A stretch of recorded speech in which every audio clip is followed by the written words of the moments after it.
안녕하세요. 법대로 내 맘대로 박찬계 법무사입니다.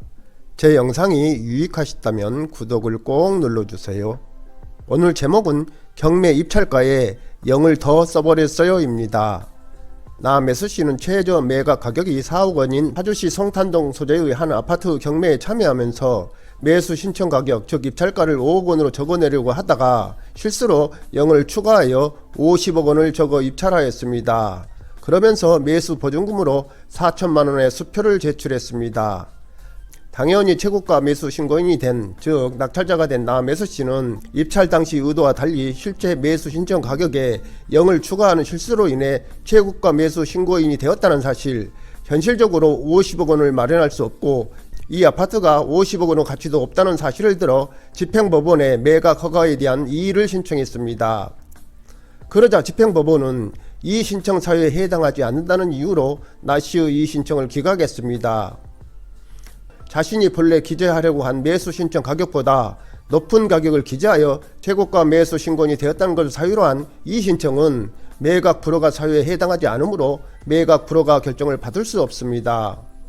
나 매수씨가 입찰표에 실수로 자신이 본래 기재하려고 한 매수 신청 가격보다 높은 가격을 기재한 것이 민사집행법이 정한 매각 불허가 사유에 해당하지 않는다는 것입니다. 민사집행법에서는 매각 허가에 대한 이의신청 사유를 열거적으로 규정하고 있습니다. 예컨대 강제 집행을 허가할 수 없거나 집행을 계속 진행할 수 없을 때, 최고가 매수 신고인이 부동산을 매수할 능력이나 자격이 없는 때, 부동산을 매수할 자격이 없는 사람이 최고가 매수 신고인을 내세워 매수 신고를 한 때 등입니다. 민사집행법에서 열거한 사유로 경매의 이의관계인이 이의를 신청하면 그 이의 신청이 정당한 때에는 매각을 허가하지 아니하고, 이의관계인의 이의 신청이 없더라도 법원이 이를 발견했을 때에는 직권으로 매각을 허가하지 아니합니다. 실무에서 발생하는 매각 불허가 사유는 채무자 소유자에 대한 경매 개시결정 송달 누락 또는 부적법 송달, 이해관계인에 대한 매각기일 미통지, 최저 매각가격 결정 잘못, 면적 등 공고 잘못 등이 있습니다.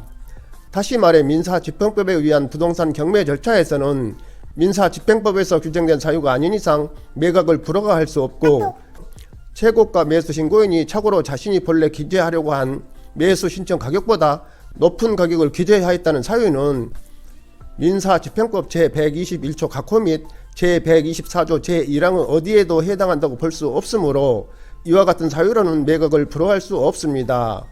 즉 경매법원은 민사집행법에서 열거한 매각 불허가 사유에 해당한 때에만 매각 불허가 결정을 할 수 있습니다.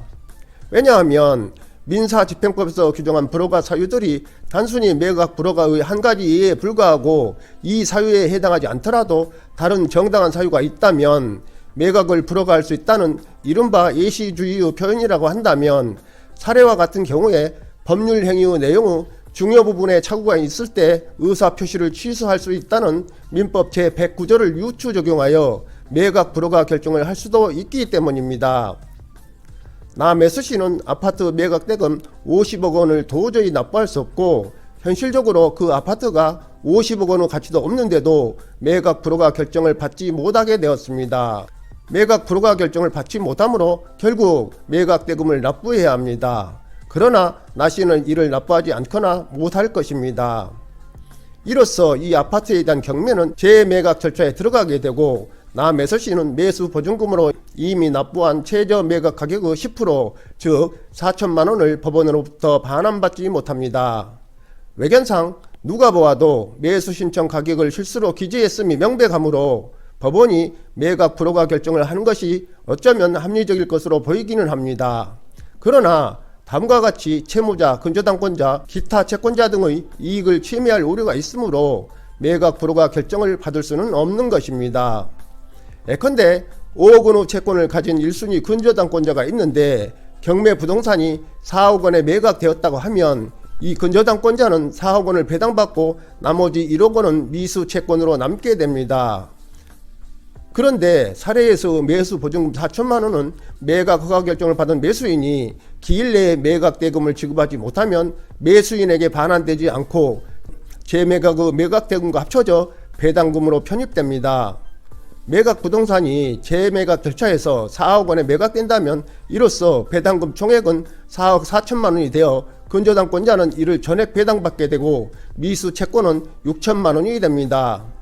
이와 달리 재매각 절차에서 5억 4천만 원에 매각된다면 근저당권자는 5억 원 채권 전부를 배당받을 수 있고 다른 채권자가 없다면 부동산 소유자인 채무자는 배당금에 편입된 매수신청 보증금 4천만 원을 포함한 배당 잔액 8천만 원을 교부받게 됩니다. 사례의 경우 나 매수시는 억울할 수 있습니다. 누가 봐도 실수임이 명백하기 때문입니다.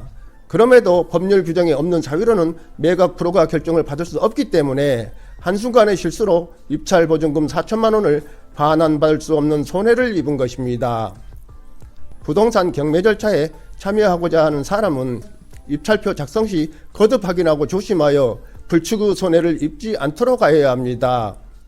입찰표를 신중하게 작성하는 것이 저렴한 가격에 부동산을 매수하여 매매 차익 등의 수익을 얻는 것보다 우선임을 보여주는 사례라고 할 것입니다. 오늘은 여기까지입니다. 감사합니다.